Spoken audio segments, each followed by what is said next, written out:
Sorry. So Alejandro Russo is going to be giving the first talk. This is a functional Perl. Two can keep a secret if one of them uses Haskell. All right. Thanks a lot. Can you hear me well? Yeah? Great. So let me jump right into the motivating example for this talk. We are going to have Alice, an honest Haskell programmer, who is writing a password manager. And as most of the password managers out there, she would like to refrain users from choosing easy-to-guess or commonly used password like 1234. And she's checking some hackish packages, some Haskell code written by someone else, and she found that functionality is already provided.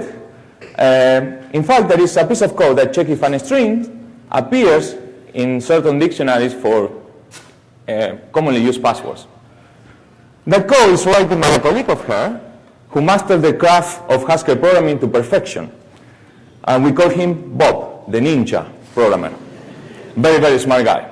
So Alice would like to use that code into the password manager. But however, Alice doesn't trust Bob. After all, who will trust a ninja, right? So she's concerned that when she handles sensitive information to Bob's module, meaning the passwords, the module will do what it's supposed to do, but as well, it might reveal or copy sensitive information to Bob's servers. How is Alice certain that that's not the case, that that's not happening? And this is the problem that we address in this talk. How to protect sensitive data, in this case the passwords, when it's manipulated by untrusted code written by someone else. Okay? And let's go more in detail to see the problems that Alice will face by integrating Bob's code. Imagine that from the Bob's module, she wants to use a function common, which determines if a password is commonly used. Let's assume that type is a string to bool, where the bool denotes if it is to guess. Alice can use that function without any problems. It is a pure function, so there is no way for Bob code to send information over the network.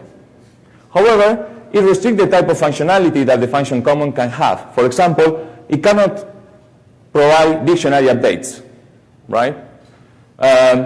Okay, what about if common has the type string to IO bool? Now the function can do the dictionary updates and then check if the password is a commonly used one. Thanks to we see our friend there, the monad IO. However, the code can do arbitrary side effects because it's using the monad IO, inclusive those side effects which leak information to Bob's server. So this is too liberal. All right, it seems like the problem is like Bob has access to the IO monad. Let's convince Bob to use a specially designed monad called SafeIO, which only allows for one class of side effects, fetching dictionary updates. Unfortunately, that is still not enough, because now the password can be leaked to the servers from where the updates are coming from, by, for example, sending the password or an encoding of the password in the requests for the updates. What we really need is monads or a monad family which restrict the IO actions depending on the information that the computation is handling.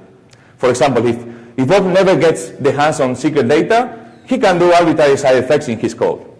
If observes some secret data, however, those IO action needs to be restricted to IO action which do not leak information. And in this part, I'm going to show you how to build such a security monad family by using Haskell type system in a way that we can be sure if the ninja code uses our security types that he's not leaking secret. He keeps secrets. Moreover, the monad family is going to deal with advanced programming language features like mutable data structures, references and bar, exceptions, and concurrency. We're going to do all of this in 200 lines of code. And simplicity is key for this work. So we are not going to use any of the advanced type system features in GLC. We're going to keep it very simple. We're going to use Haskell 98 and 2 GLC extensions, multi-parameter type classes and safe Haskell. And the last extension, safe Haskell, is to avoid that Bob can lie about his types by, for instance, using unsafe coerce and unsafe perform IO. Okay? So let's dive into the technical details. Let's start by how we classify data according to the sensitivity that it has. And for that, we're going to use security labels. And labels are entities that get organized in a lattice and the lattice has another relationship. And the other relationship is very important. It tells you how information can safely move within programs. It will move from lower to higher positions in the lattice. And let me be more concrete about this. For the example, we're going to use a 2-point lattice with 2 labels, L for low or public data, H for high or secret data. And low is below H, indicating that public information can flow into secret entities, but not in the other way around. Okay? This is going to be our policy, our security policy. This is how the data should flow in my program. So, how we are going to represent lattices in Haskell? Well, the labels are going to be represented by abstract data types, and the other relationship is going to be encoded as a type class, where the instances of the type class express the relationship between the labels. Right, now that we know how to characterize information, let's start assigning labels to data, and for that we have an abstract data type called label LA, and essentially says that something of type A has the label L. That's what it means. And for example, with this, now in our programs we can say that a critical number is an integer labeled with H, meaning that it's secret data. But we can have as well that a weather report is a string labeled with L, meaning it's public data. Okay? Now that we know how to write data, how to label data, we introduce another abstract data type to denote secure computations. And secure computations are going to be represented by the data type MAC-LA. And this data type will have underneath I/O actions. And the purpose of the data types is twofold. First, it will restrict those I/O actions to those ones which do not leak information. And second, it will indicate that the information handled by the computation has sensitivity L for some security label L. We have some examples here. For example, public is a computation which handles public data and produces a public integer. Secret, we handle secret data and produces a secret string. MAC-L is a monad, and MAC is a monad family. Okay? Indexed by the security label. So we have as many family members as labels in the lattice. And we have, for example, the non-proper morphism run, which just extracts the I/O actions underneath. How are we going to build these secure computations? Well, for that, we are going to borrow ideas from operating system research on mandatory access control, ideas from the 70s. And let me tell you how we are going to construct the secure computations. Well, a computation, generally speaking, can read and write data, can read data with the label LRead, and it is secure to do so if the data can move from the data source into the computations. And remember that all the relationship of the lattice was telling me how information can move. Therefore, the relation between LRead and L is expressed by the other relationship in the lattice. And we call this condition no read up. So a secure MAC-L computation can only read data at most level L. Similarly, MAC-L can write into data, which is labeled with LWrite, if the information can safely move from the computation into the data. Again, we use the other relationship of the lattice, but in this case, L is on the left-hand side, indicating that the information originates from the computation and goes to the data. And we know this as the no-write-down condition. All right, so these are the two principles we are going to follow to be certain that the MAC-L computation is secure. So, going back to the example, now Alice discusses with Bob, and Bob says, okay, Alice, I'm going to use your security type so you can relax that I won't leak your passwords. And he changes the type signature to indicate that it takes a confidential string as an input, the password, and return nested MAC family members. The first family member, MAC-L, is going to be the one responsible for fetching the dictionary updates on the network.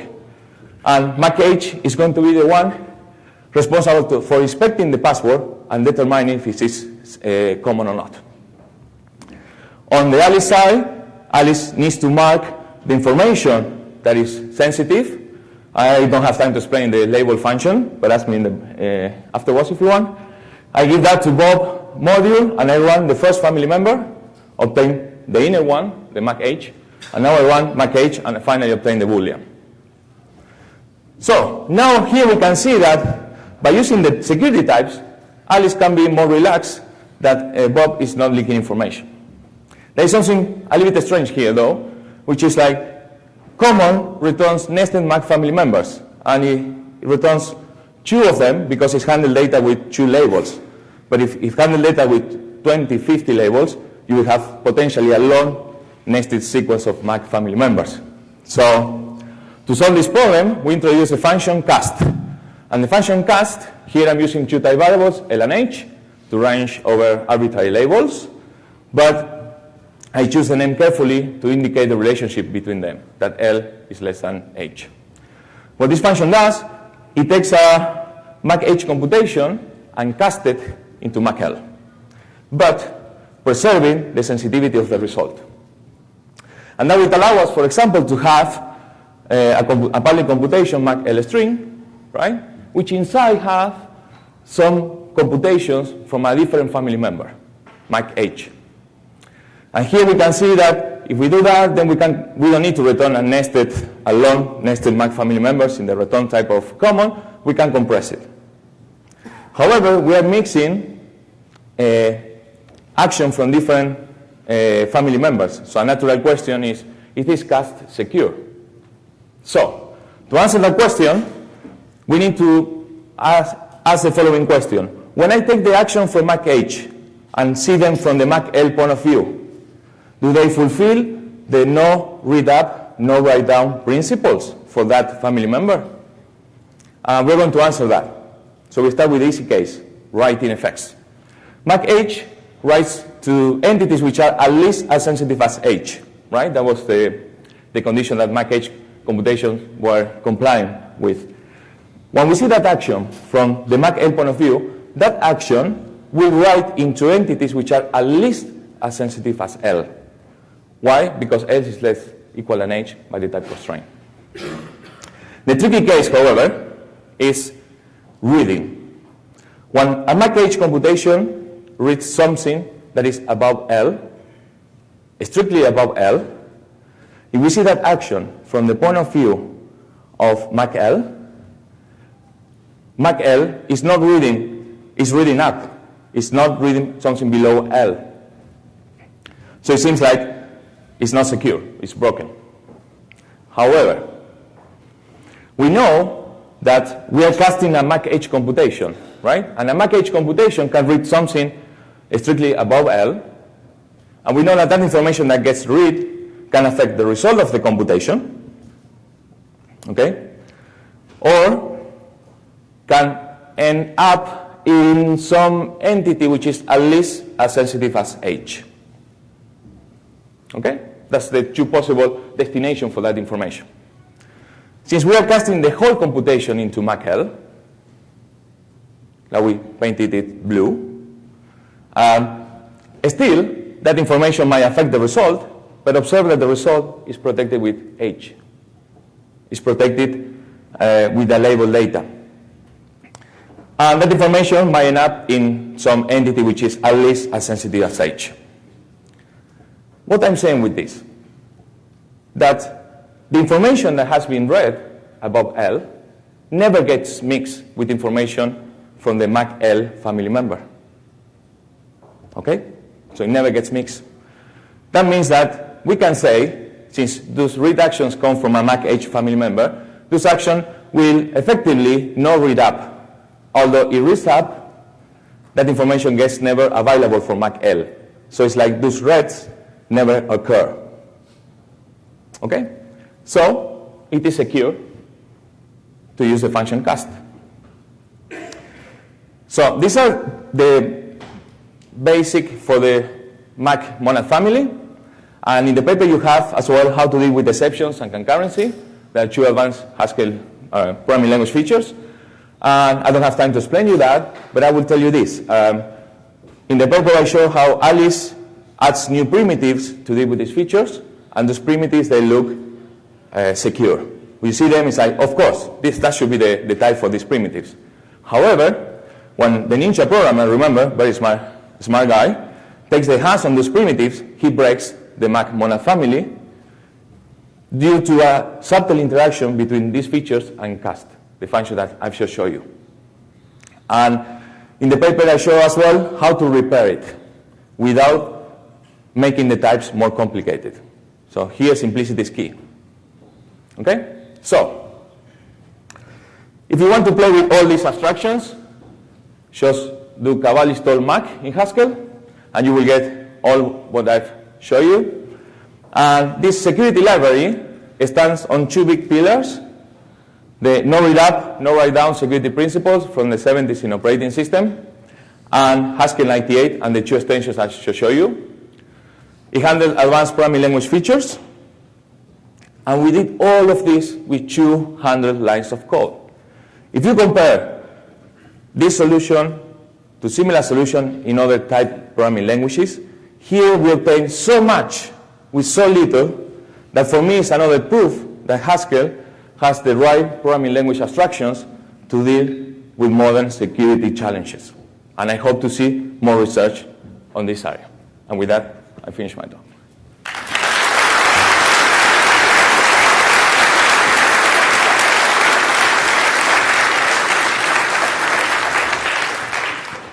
Hi, I'm still wondering how would Bob would implement the common function, especially how does the Bob compare the given string with his database strings?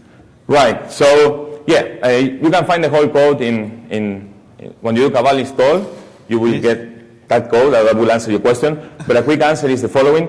Yeah, he fetched some dictionaries from the web. Yes. And then loads in memory. And then he checks if the password appears there. How? In which manner does the comparison have been done? Right. Yeah. So the fetching of the dictionary happens in MacL. Yes. Right. And afterwards we switch to MacH. Yes. Right. Where MacH can read the password given by the user, yes, but it has in scope the information from the dictionaries. So Bob can program in MacH too.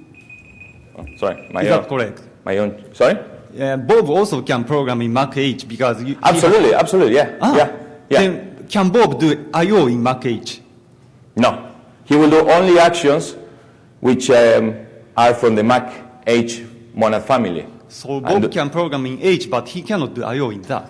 No, he cannot do I/O. He will use some primitives, right? Which in the end it will do some I/O, but those primitives are expressed at the term of MacH. For example, he could say, like, write to the file in MacH, and that primitive will check that the file actually is a secret file and it's not a public file. Huh. Okay? Let me look at that code. Thank you. Yeah. Information finds tricky ways to flow from various bits to various bits. So what kind of unexpected information flow do you not capture, like termination, timing, whatever? Yeah. So termination in the library, if we are in a sequential setting, termination we ignore it, and there are some reasons to allow for that. And in concurrency we cannot ignore it, so it's not ignored. But the one that we don't deal is timing, for example. We don't catch information on timing and some other covered channels that there might be in Haskell. So yeah. Thank you. All right, let's thank the speaker again.